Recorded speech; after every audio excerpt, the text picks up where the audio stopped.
It certainly is the big story of the week, really. Today, the beginning of the BRICS Summit, and of course, our foreign news editor, Sophie Mokoena, standing by to bring us the latest and really what is to be expected this morning. Sophie, a good morning to you. A busy day ahead of us. A busy day ahead of us, as you pointed out, that the leaders of the BRICS family, some of them have arrived. President Lula from Brazil arriving yesterday.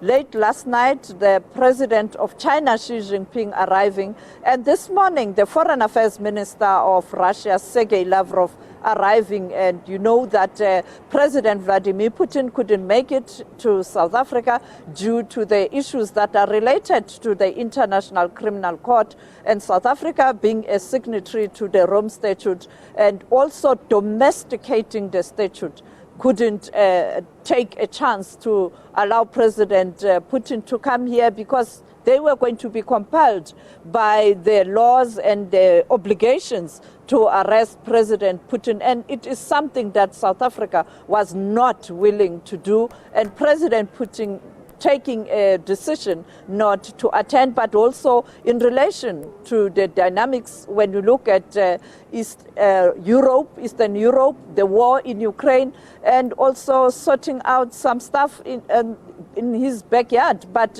you are correct, a big one. But starting this morning, the state visit by President Xi Jinping here at the Union Buildings. We know that China is the largest trading partner of South Africa. China is the second largest economy in the world, quite a very influential country on multilateral stage. You look at the United Nations Security Council being a member with veto power in the G20 non-aligned movement, but also the G77 plus China and also the South-South. And therefore, China quite a important partner for South Africa because South Africa is also a member of the G20, the only country on the continent with member status at the G20, working together in the non-aligned movement, working together in the G77 plus China, and of course the South-South, and therefore quite an important day today. Yeah, and as part of those arrivals that we are seeing as well, Sophie, and one of the things you touched on yesterday, which I think was incredibly important, is that for some of those BRICS leaders that we will see arriving and their delegates, this is not just a visit to South Africa, but it's an African visit as well. But at the same time, you've got African heads of state like the Tanzanian head of state arriving in the country today.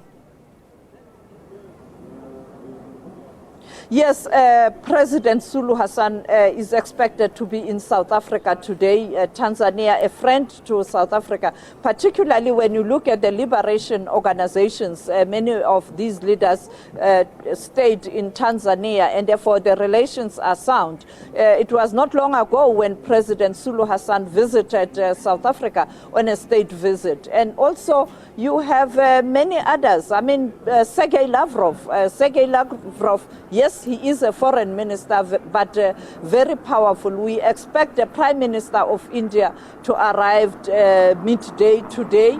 And therefore, you know that also India, quite an important country, a very close friend of South Africa. And the leaders, Nigeria, represented by the vice president. As you are aware that the president of Nigeria is currently the chair of ECOWAS. We know what's happening in West Africa, in the Sahel region, that coup in Niger, and president of Nigeria handling that matter, particularly in relation with whether you move in with the military to restore order and democracy, something that has been criticized by many, and including the African Union divided on that matter, and therefore he is represented by the vice president. On Saturday, we saw the president of Malawi. We are going to see more of these leaders arriving. Later today, you are going to see Cuba, Iran, and I think all roads leads to the tip of Africa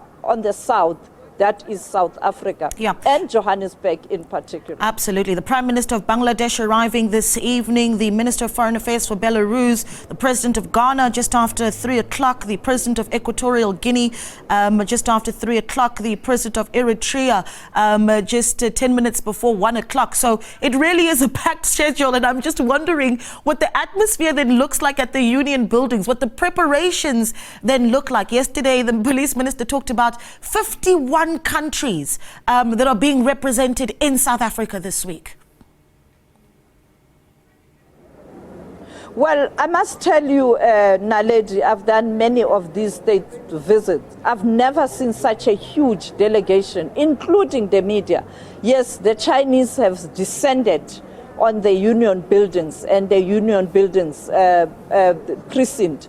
A huge media delegation, and I'm told that there were 3 planes arriving from China in different times. Earlier in the week, business, and yesterday again another plane arriving late afternoon, and of course midnight the head of state of China arriving. And therefore you'll see later today when the 2 leaders start with the formalities that yes, they are even outnumbering us, the delegation from China. Quite a busy union buildings. But I think a similar situation is prevailing at the Sandton Convention, where you are already having delegations, particularly business, who have descended to Sandton. And of course, later in the afternoon, you'll have the 5 leaders just meeting. Yeah.